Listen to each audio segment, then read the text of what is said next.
Welcome students. Class 9 or chapter 1 or exercise 1.2 rotobar 3 মই সংখ্যা ৰেখাত উপস্থাপন কৰিব লাগে গতিকে মোৰ কি কি বস্তুৰ প্ৰয়োজন পৰিব এক নম্বৰ সংখ্যা ৰেখা নহলে মই সংখ্যা ৰেখাত কেনেকৈ বহাম আৰু দুটা বস্তুৰ প্ৰয়োজন পৰিব এটা সমকোণী ত্ৰিভুজ আৰু পাইথাগোৰাছৰ সূত্ৰটো এই তিনিটা বস্তুৰ সহায় লৈ আমি অংকটো কৰিব লাগিব গতিকে টেক পইণ্ট এই প্ৰশ্নটোৰ কাৰণে টেক পইণ্ট হল পাইথাগোৰাছৰ সূত্ৰ সংখ্যা ৰেখা সমকোণী ত্ৰিভুজ এই তিনিটা বস্তু প্ৰথমতে মই ছবিৰে উপস্থাপন কৰিম তাৰ পিছত এই ছবিৰ সহায় লৈ ৰোড 3 কেনেকৈ আমি পাই গলো সংখ্যা ৰেখাটো হেতু হ'ব পাৰি তো হেতু কৰিব যাওঁতে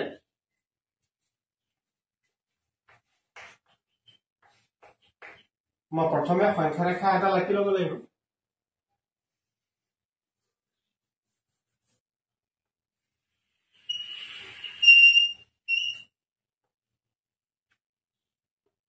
এইটো মই নাম এটা দি দিলো x o x dash এডাল সংখ্যা ৰেখা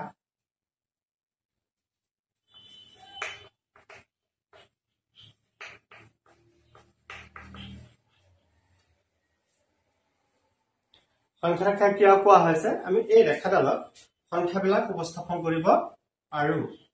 মানে 1 2 3 4 5 6 7 8 9 10 এবিলাক -1 -2 -3 -4 -5 এবিলাক গতিকে ৰেখাডালৰ নাম দিয়া হৈছে সংখ্যা ৰেখা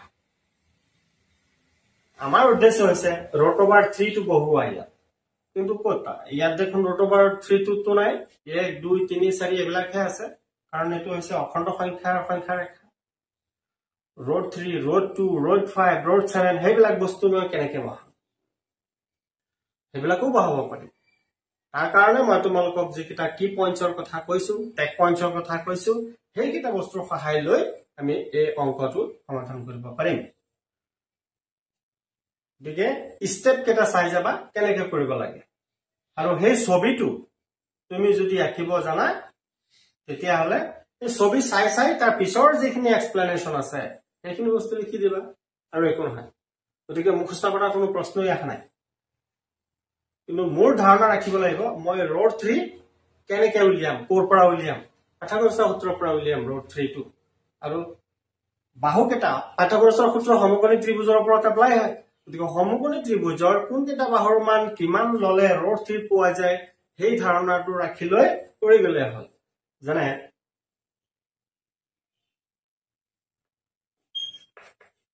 ab square is equal to oa square plus ob square suppose সমকোণী ত্রিভুজ এটো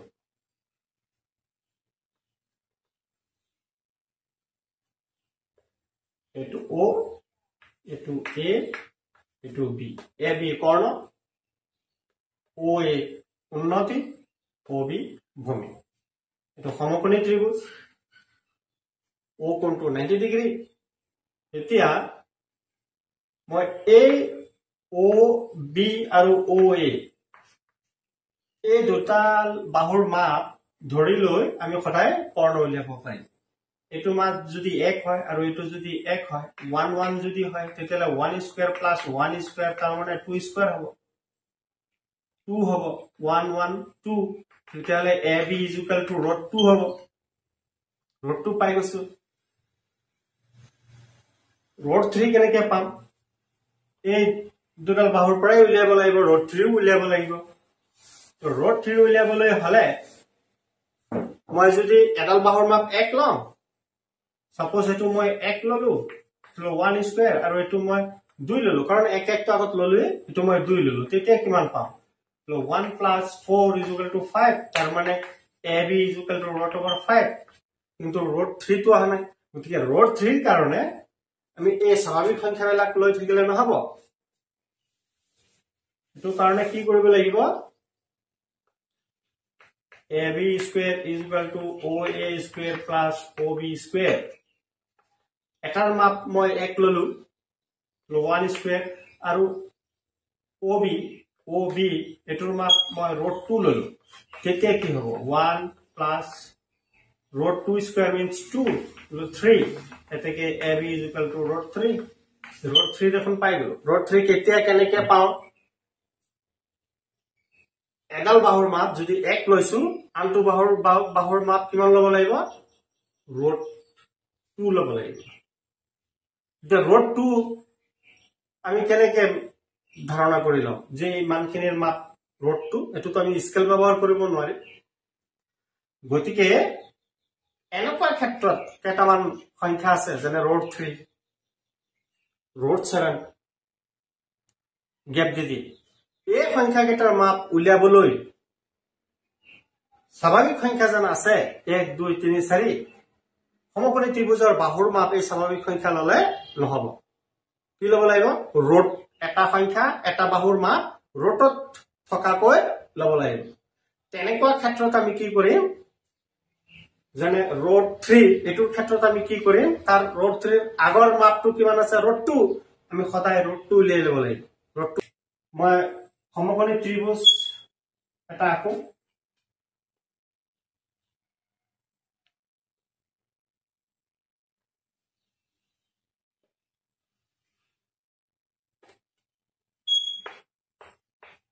এটো সমকোণী ত্ৰিভুজ আঁকিলো মই আমি কি কৰিব লগা হৈ আছে এতিয়া সমকোণী ত্ৰিভুজটো আমাক লাগে সমকোণী ত্ৰিভুজটো আঁকিলো এতিয়া এই OB বাহুৰ মাপ আমি উলিয়াম পাইথাগোৰাছৰ সূত্ৰ মতে চিত্ৰত লিখোতে আমি কি কৰিম চিত্ৰত x o x dash এই এক্সপ্লেনেশনটো দিয়া ছবিটোৰ এক্সপ্লেনেশন খালি দিলে হ'ল x o x dash সংখ্যা ৰেখা ছবিটো সংখ্যা ৰেখা a এটা বিন্দু লোৱা হ'ল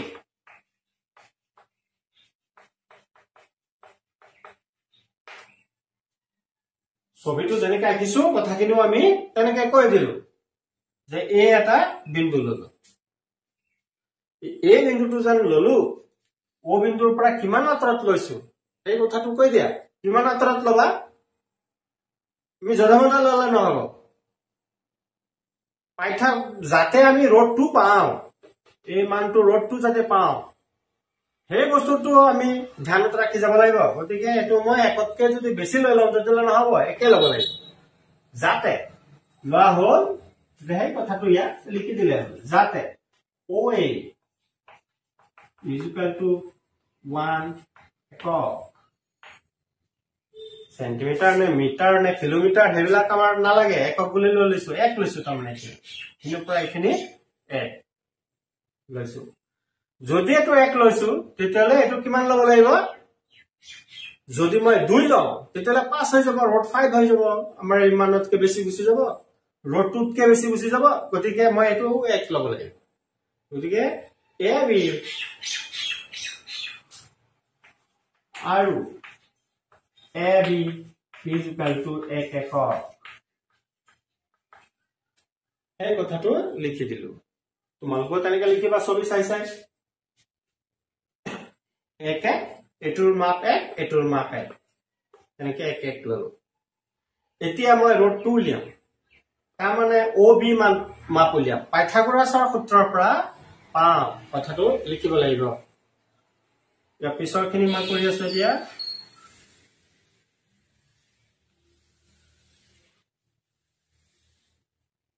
পিছত কি লিখিম এতিয়া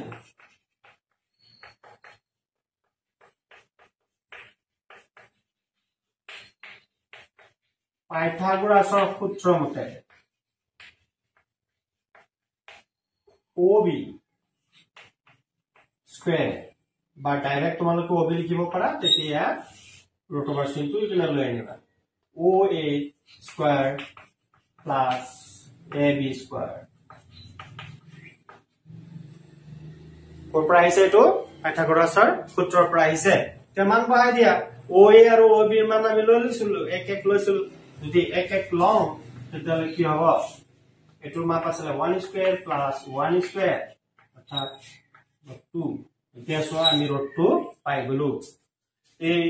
বাহুডাল OB বাহুডালৰ মাপ কিমান √2 এটো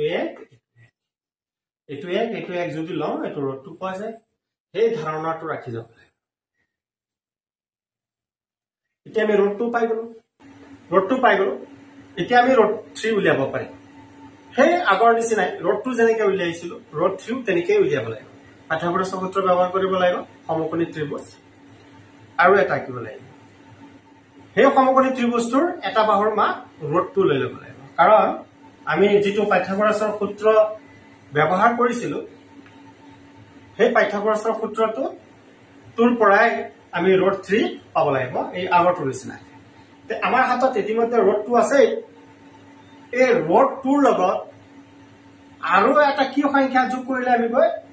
√3 পাম সেই ধাৰণাটো ৰাখিব লাগিব তে √2 আগত মই কি কৰিলো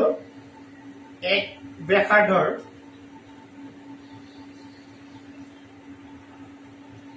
বা একক মাপৰ এই বাহুটো মই আঁকি ললো এটোৰ নাম দি দিলো মই B ডেশ তাৰ মানে OB B ডেশ সমকোণী ত্ৰিভুজ এই সমকোণী ত্ৰিভুজটোৰ √2 ইতিমধ্যে পাই গলো এইটোৰ মাপ মই একে ল'ব লাগিব এতিয়া এটোৱে যোগ কৰি সোৱা বৰ্গ যোগ কৰি সোৱা এই বাহুৰ মাপটো আমি পাই যাম পাঠ্যপুস্তক সূত্ৰ ব্যৱহাৰ কৰি সেই স্টেপটো আমি ইয়াত এক্সপ্লেইন কৰিম যে বিৰ পৰা B ডেশলৈ একক এডাল ৰেখা টনা হল যাতে B ডেশ বা B1 = 1 একক আকৌ নেক্সট স্টেপত এখিনি লিখিব লগা হৈ আছে আকৌ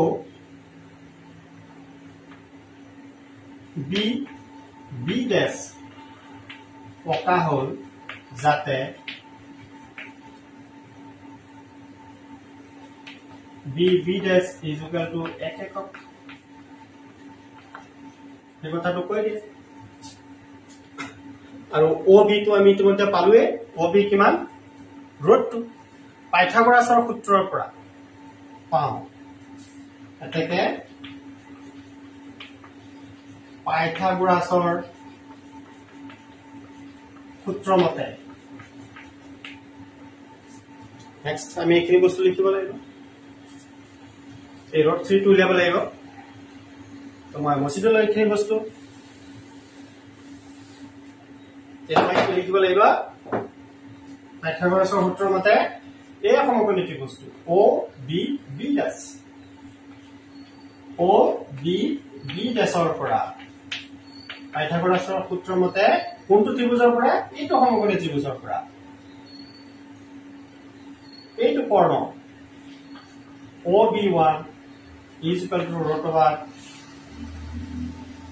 OB square plus B1 square মান বহাই দিয়া বৰ্গমূল চিহ্নটো আছে OB ৰ মান কিমান √2 square plus 1 square = √2 square কৰিলে 2 হ'ব আৰু এটো 1 তাৰ মানে √3 এতিয়া আমি পাই গলো এটো √3 বুজিব পাৰিছা √3 পাই গলো আমাৰ কাম প্ৰায় শেষ এতিয়া √3 পাই গলো কিন্তু √3 মই এখিনিত পাইছো এই √3 টো মই সংখ্যা ৰেখাত পাব লাগে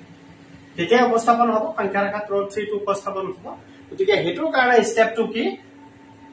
OB সমান ব্যাসাৰ্ধলৈ এতিয়া আৰু আমাৰ স্কেলৰ প্ৰয়োজন নাই কাটা কম্পাসটো এনেকে মেল খাই দিম যিমানখিনি আছে এটো ব্যাসাৰ্ধ কাটা কম্পাসৰ সহায়ত কামটো কৰিব লাগিব এতিয়া তে OB1 ৰ সমান ব্যাসাৰ্ধলৈ অৰ্থাৎ √3 ব্যাসাৰ্ধলৈ B বিন্দুৰে এডাল অৰ্ধবৃত্ত চাপ আঁকি দিয়া সেই অৰ্ধবৃত্ত চাপটোৱে সংখ্যা ৰেখাৰ সাপোজ P বিন্দুত ছেদ কৰিছে তাৰ নেক্সট কামটো কি তাৰ নেক্সট স্টেপটো আমি এনেকৈ লিখিব লাগিব ছবিৰ পৰা চাই কম্পাসৰ সহায়ত কম্পাছৰ সহায়ত OB1 ৰ সমান ব্যাসাৰ্ধলৈ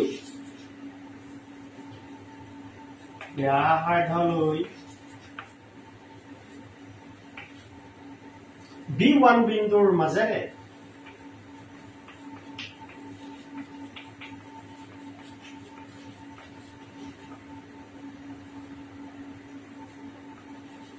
এটা অৰ্ধ বৃত্তচাপ অঁকা হয়। এই বৃত্তচাপটোৰ কথা কোৱা হৈছে অঁকা হয়। এই বৃত্তচাপটোৱে x o x dash এই সংখ্যা ৰেখাটোৰ p বিন্দুত ছেদ কৰিছে অঁকা হ'ল আৰু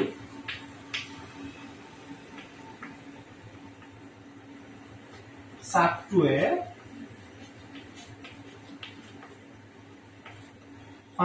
x o x dash ৰ p বিন্দুত ছেদ কৰিছে p বিন্দু ছেদ কৰিছে। যেতিয়া আমি বৃত্তচাপটো আঁকিলো বৃত্তচাপটোৱে x o x dash সংখ্যা ৰেখাটোৰ p বিন্দুত ছেদ কৰিছে। এতিয়া তোমালোকে চিন্তা কৰি চোৱা এই মাপটো যেন আছে OP আৰু OB1 সমান কাৰণ এইখিনি ব্যাসাৰ্ধ লৈ যেতিয়াই মই বৃত্তচাপ আঁকিলো বৃত্তচাপটোৰ এই p বিন্দুটো ছেদ কৰিছে তাৰমানে বৃত্তটোৰ ব্যাসাৰ্ধ OB1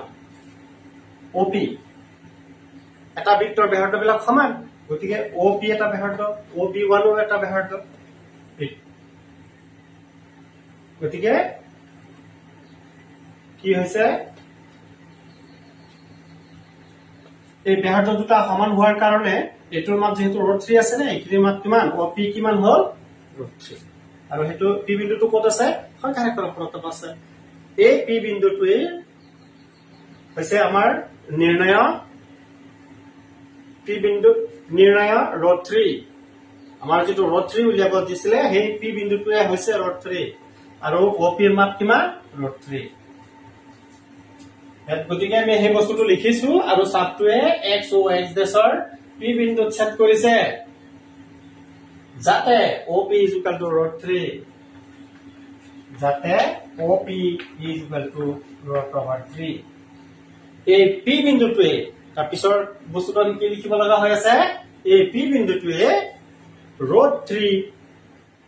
উপস্থাপন কৰে। এই p বিন্দুটোৱে সংখ্যা ৰেখাত √3 উপস্থাপন কৰে।